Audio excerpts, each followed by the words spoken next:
Olá, estamos começando mais um boletim de mercado para a gente acompanhar o que está acontecendo nessa primeira semana do ano com os negócios relacionados aí ao boi gordo.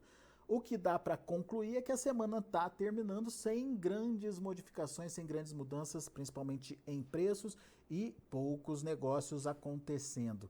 Vamos confirmar isso com o Douglas Coelho, lá da Radar Investimentos. Está aqui o meu amigo Douglas, seja bem-vindo. Um ótimo ano para você, Douglas. Obrigado por estar aqui com a gente nessa primeira semana aí de 2023.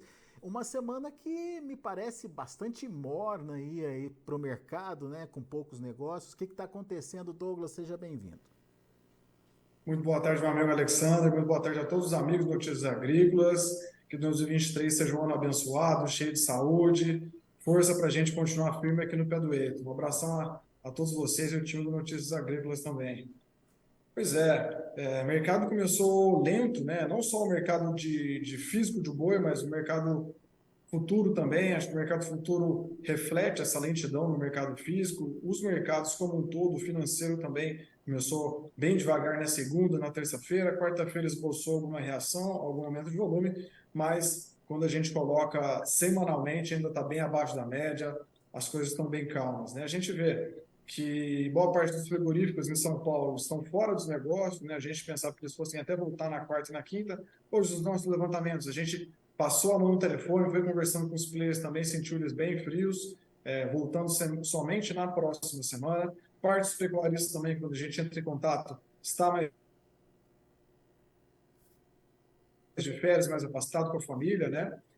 Esse momento que a gente vive agora na política é um momento de transição, isso gera cautela, gera prudência, então os negócios também costumam ficar um pouco mais tímidos. A gente vê aqui em São Paulo que há tentativas, aquele outro frigorífico, um ou outro que abre o preço, abre um pouco de preço para baixo para testar o mercado, mas sem dúvida, como a gente colocou antes, o volume está bem pequeno, então não tem sido negociado, não tem sido concretizado volumes relevantes que façam verão nessa base de preço hoje.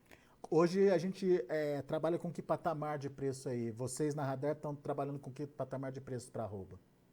Nossa referência ontem estava em 287, hoje está mais próxima de 285 à vista em São Paulo. Muito bem. Agora, definição para o mercado, você acha que a gente já tem já a partir da próxima semana?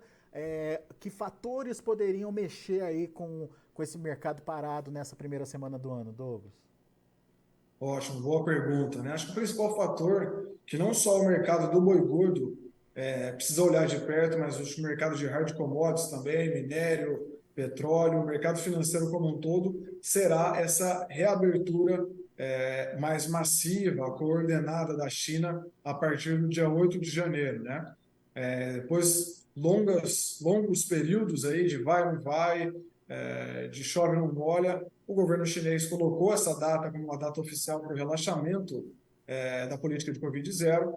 Então, a partir de 8 de janeiro, a gente vai começar a ter uma sensibilidade maior de se essa política vai ser eficaz, se ela vai ser duradoura, se vai trazer reflexos no aumento de movimentação e circulação de pessoas e mercadorias na China, se isso pode trazer um reflexo também no mercado de carne bovina, né? Já que é sabido que a carne bovina lá culturalmente tem ganhado tração nos últimos anos, mas é mais consumida em restaurantes, fora do lar, e ainda tem um consumo per capita pequeno, concentrados nos centros aí que tem maior renda disponível. Então, essa reabertura da China vai ser crucial para a gente ter uma sensibilidade do apetite do nosso principal importador de carne bovina, que é a China, a partir do dia 8 de janeiro. Né? E quanto mais tempo tiver reaberto, quanto mais detalhes a gente tiver da manutenção dessa reabertura, mais firmeza a gente pode ter em relação à fome desse nosso importador. Outro ponto Ô também Douglas, que a gente Ô acredita. Douglas, desculpa, antes da gente falar do outro ponto, qual que é a sua perspectiva pessoal em relação à China aí? Eles vêm com tudo, eles vêm mais comedido, enfim, o que a gente pode esperar aí da China? Ótima pergunta. Quando fala da China, a gente tem que fazer uma ressalva, uma caixa preta, né? Enfim, é um país gigantesco que tem uma divulgação limitada de dados, mas a nossa opinião aqui é que vai ser uma abertura mais vigorosa, uma abertura que vem com tudo, como você bem colocou, né? A gente já viu estímulos no setor de construção lá nesses últimos dias. O setor de construção geralmente é a base da economia, né? Quando a gente vê o setor de construção ganhando tração, a gente vê outros segmentos da economia também afunilando, mexe na mão de obra muito grande o setor de construção civil. Então, essa reabertura, na nossa opinião, aqui, após meses fechados, numa política mais restritiva, pode ser uma abertura com tudo. Outro ponto que faz a gente acreditar nisso, as informações que a gente tem com player, com importador, exportador, consumidores, produtores, toda aquela diligência, né, aquela dureza que a China tinha no recebimento de produtos naquele país, com essa questão da Covid, a gente acredita que já deu uma baixada, já está mais leve, eles estão mais receptivos e mais flexíveis no recebimento desses produtos. Isso nos leva a crer também que essa reabertura pode ser um pouco mais vigorosa. E essa volta mais vigorosa da China tem potencial para mexer com os preços da arroba?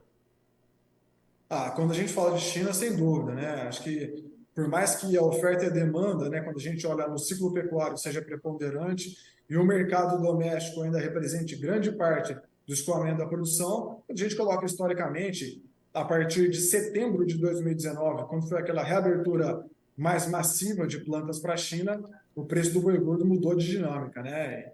Isso, historicamente, quando a gente olha preço num gráfico, né, numa linha, e quando a gente olha também regionalmente entre os estados, né, os estados que tiveram mais plantas abertas para a China, logo já balizaram o preço para cima. Então, o boi China faz diferença em preço, sim. Se a reabertura for vigorosa, possivelmente acompanhada com mais plantas, né, habilitadas no Brasil, por que não no início de 2023, pode ganhar alguma atração, sim. É um fator externo importante que a gente tem que estar de olho aberto dia a dia. E uma coisa que a gente tem ouvido aqui no Notícias Agrícolas, queria até ouvir a sua opinião sobre isso, é que uma volta vigorosa da China não necessariamente vai encontrar o boi pronto, o tal do boi China à disposição deles por conta do perfil de produção nesse momento, que é o gado a pasto, né? Isso faz sentido? Isso de alguma forma pode também ajudar a incrementar os preços, Douglas? Perfeito, ótima leitura, uma leitura mais do lado do produtor, quem faz esse produto, né, quem cria esse tipo de animal, e faz todo sentido, né? Além dessa questão de ter uma característica específica para esse tipo de animal, a gente está num período agora diferente do Rio Grande do Sul, que sofre com secas, né, agora, nesse momento.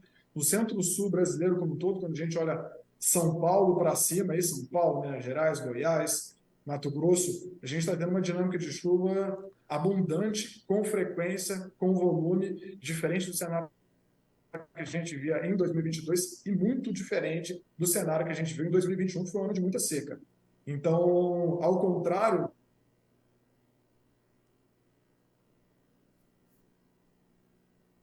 do segundo semestre de 2022, né, e o confinamento que gera essa data de validade do boi, o boi de confinamento é praticamente um tomate maduro, ele tem pouco tempo aí de vida, ele precisa ser desovado, precisa ir logo para o frigorífico, né? A gente tem um boi de pasto agora que está começando a ser estudado, né, pelos produtores saindo das férias, voltando da família das férias, num cenário em que a chuva está muito forte, a gente tem um pasto abundante agora, né? A gente vê pastagens em São Paulo, em Minas, aí, que são uma salada, né? Aquela pastagem vigorosa, forte, com qualidade. Então, esse produtor não tem pressa em vender também. Se ele conseguir cadenciar, fazer uma ferramenta de proteção de preço, seja com termo na indústria, ou seja com as próprias ferramentas da B3, mercado futuro, mercado de opções, ele consegue ter uma flexibilidade e também conseguir barganhar melhor esse animal. Ele não precisa vender a torta direita, ele consegue ter um poder de retenção até maior do que a gente via frente a 2020 e frente a 2021 nesse mesmo período. Muito bem. Ô Douglas, eu acabei te cortando naquele momento para a gente continuar essa condição da China. Você ia falar de outros fatores importantes aí que a gente precisa entender para esse início de ano, né? Quais seriam esses fatores? Bom, um dos fatores a gente acabou adiantando aqui na nossa conversa também era as chuvas, né? As chuvas ajudam a segurar esses animais de pasto e o pecuarista não precisa ter muita pressa para vender. Ele consegue ver esse animal engordar, ganhar peso, sem aumentar o custo dele significativamente, né? Claro que toda propriedade tem custo, tem que ajeitar uma coisinha ali, outra ali, mas o pasto, querendo ou não, é uma coisa salva diante dessa precipitação, dessas chuvas bem fortes. E outro ponto seria a indústria, né? A gente vê que parte das indústrias estão fora das compras em plena quinta-feira, ou seja, vão sair com mais preço, com mais intenção de negociar a partir da próxima semana. Isso pode dar uma cadência maior dos negócios a partir dos próximos dias. A China, como a gente bem colocou no primeiro ponto, e algumas indústrias também que ficaram paradas, não abateram em dezembro, nos últimos dias, podem voltar a bater também a partir de meados de janeiro. Então, essa soma de fatores pode trazer o negócio até um pouco mais aquecido, tanto o comprador, que é a indústria, quanto o vendedor, que é o produtor, um pouco mais ativo, olhando um pouco mais para preço e tentando destravar mais negócio nos próximos dias. Muito bem, isso é importante da gente entender. Mas, por outro lado, a demanda interna, que é um fator preponderante também para a formação de preço, me parece que começou o ano também meio que patinando. Alguma perspectiva nova, Douglas? Exato, exatamente. Quando a gente fala em demanda interna, né, a mudança no patamar de consumo, o aumento do volume, ocorre de uma forma até muito mais gradativa, né? Quando a gente olha para essa percepção de consumo do varejo, de renda disponível da população. A gente teve um dezembro que ficou historicamente abaixo da média, né? A gente realmente via preços da carne em dezembro caindo, foi o que aconteceu em dezembro de 2022. A gente é uma referência da carne no atacado mais próxima de 18,70, hoje está mais próxima de 18,24, mas fechou dezembro aí com 18,30, né? Então, a demanda interna continuou tímida, bem lenta. Em janeiro, nos primeiros dias que a gente tem visto agora, essa leitura continua. É um mercado travado, com pouco escoamento, né? Dificuldade de venda de uma maneira geral. Mas para a demanda interna como um todo, a gente pode ficar até um pouco mais animado para fevereiro, né? Além olhando para a demanda como um todo, além da leitura da China como foi nesse um mês, em fevereiro a gente tem, olhando para a demanda doméstica, um carnaval que no final do mês pode estimular algum consumo a mais. Mas como a gente colocou no início, a demanda interna demora um pouco mais para ganhar atração ou para mudar de patamar, né? Acho que os rumos da inflação e da renda disponível da população que vai ditar o poder de compra da população, enquanto que ela vai conseguir gastar com carne bovina, e isso ter incremento também em preços, né? Mas quando a gente olha para varejo como um todo, não só varejo de carne bovina, mas olhando para as empresas de varejo do Brasil como um todo, a gente vê resultados que foram ok, mas esses resultados foram puxados por preços médios mais altos, né? E com volume vendido praticamente nos mesmos níveis pré-pandemia. A gente precisa ter um aumento de renda disponível, uma ancoragem de juros, uma ancoragem fiscal, para que os preços tenham uma arrefecida e a gente vê esse volume ganhando tração. Talvez este cenário seria o ideal também para a carne bovina. Quando a gente vê um cenário apontando mais para esse lado, talvez a gente poderia ficar mais animado. Mas, por enquanto, como você bem colocou, ainda é um mercado bem tímido. Muito bem. Então, uma mudança de patamar de preços poderia vir principalmente dessa volta da China com mais vigor aí ao mercado brasileiro e também dessa perspectiva de uma oferta mais controlada por parte do produtor por conta das boas condições de pastagem que existem hoje no Brasil. Mas qual que é a sua expectativa em relação a esse potencial de mudança de patamar? Podemos ver preços voltando aí a buscar níveis históricos ou não, Douglas? Ano passado a gente viu o primeiro semestre bombando, né? Exato, exatamente. Quando a gente fala em preços, e principalmente no Brasil, a gente tem que lembrar bastante da volatilidade, né? 2022 foi um ano muito volátil. A gente teve guerra, teve eleições, teve uma oscilação de juros que foi uma crescente só. Para janeiro, pensar num patamar de preços voltando para o boi historicamente altos é bem difícil. Por quê? Porque a gente tem um cenário de muita incerteza em relação à transição política. Eu acho que o pecuarista agora está pisando em ovos também, até mesmo quando ele olha para a reposição da fazenda dele, para a venda desses animais. Está tendo muito desdobramento ainda. A gente tem uma renda disponível da população mais limitada, a gente tem pagamento de impostos, a gente tem as dívidas assumidas no ano anterior, né, os presentes do ano anterior, a gente tem se programar também o material escolar da criançada. Então, geralmente, janeiro é um mês de renda mais enxuta, né, um mês que não destravaria tanto valor. Mas olhando para fevereiro, se a gente tiver uma notícia positiva da China, ou seja, a reabertura foi consistente e foi mantida até fevereiro, está rodando bem, não vai ter mais fechamentos. Por que não a gente ter alguma ou outra abertura de plantas que estão na fila para ser habilitada aqui no país, né? Pode ser mais um gatilho. E o consumo doméstico voltando em atração aí no final de fevereiro, com um gatilho da exportação, a gente pode ver alguma, da exportação não, do carnaval, a gente pode ver alguma reação sim da arroba, né? Talvez não a níveis históricos, mas começar, pelo menos, colocar a cabeça para fora do rio, dar um sinal de melhora aí. Mas realmente, janeiro, a gente tem vários fatores, a gente tem uma série de fatores que limitam um pouco mesmo a força dessa arroba em curtíssimo prazo. Muito bom. Douglas Coelho, meu amigo, obrigado mais uma vez pela sua participação, sempre bom te ouvir, volte sempre, contamos com você ao longo de 2023 com as análises da Radar Investimentos aqui pra gente. Eu que agradeço pela oportunidade mais uma vez, meu amigo, reforça a nossa parceria aqui no Notícias Agrícolas Radar Investimentos, contem conosco no que precisar, um forte abraço. Grande abraço, Douglas, até a próxima. Tá aí, Douglas Coelho, Radar Investimentos aqui com a gente. Douglas contando como é que foi essa primeira semana de negócios, poucas referências aí para os preços da arroba. Talvez esse direcionamento comece a acontecer mais a partir da semana que vem, a gente precisa ficar atento. E um dos fatores que deve reativar aí esse andamento do mercado é a volta da China às compras. E daí a pergunta é com que apetite a China vem ao mercado e se esse apetite vai ser suficiente para fazer os preços subirem.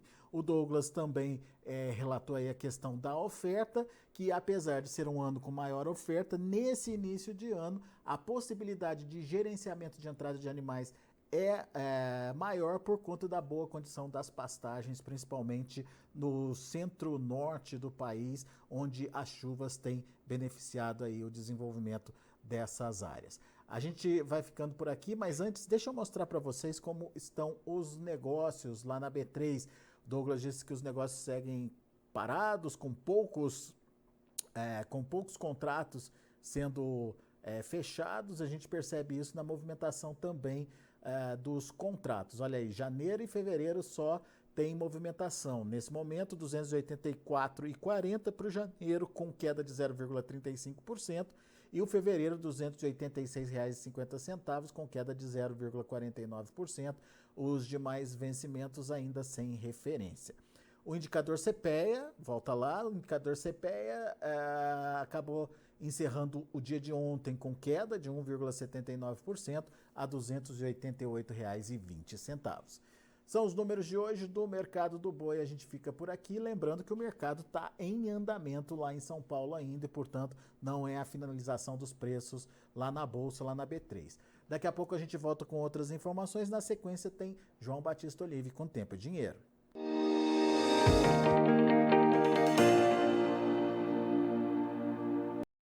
Participe das nossas mídias sociais. No Facebook, Notícias Agrícolas. No Instagram, @Notícias Agrícolas. E em nosso Twitter, @Noteagri. E para assistir todos os vídeos, se inscreva no YouTube, na Twitch, no Notícias Agrícolas Oficial.